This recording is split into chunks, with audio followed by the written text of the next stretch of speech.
In Vancouver, 2 legal pot shops are now open for business months after legalization. Tyler Orton with Business in Vancouver is joining us now with more. And of course, Tyler, efforts are underway to open up more. Yeah, right now the owner of one of those pot shops, the one on Fraser Street, he actually has a license to operate on Robson Street as well. It's actually an operation that had been operating contrary to provincial law since October, but Christian Waitulani, he hopes to reopen later on this month, notably probably January 19th.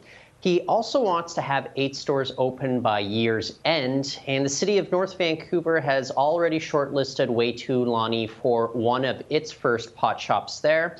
So it looks like more cannabis shops are on the way for the region as a whole. The one issue that Waitulani is concerned about, though, is supply. He said it's very likely that they could be facing empty shelves and what that means for potential worker layoffs as well.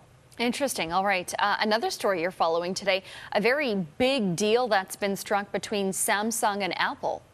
Yeah, Apple and Samsung, they've agreed to a deal that'll make iTunes available over Samsung's smart TVs. So essentially, you just log into your Samsung TV and access Apple content without ever needing one of those Apple TV boxes that you'd have to buy separately.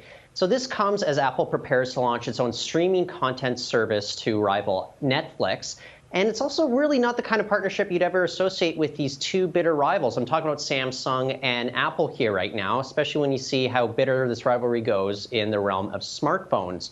But look, Apple, we reported last week how their shares tumbled significantly after they revealed that it had missed its sales expectations. This all has to do with flagging iPhone sales. So they're moving away from the hardware-only side of things, more into offering services. So it is going to be interesting moving forward. I think the big reason why, though, of course, is because they want to make sure that people can access their content for their new streaming service later on this year.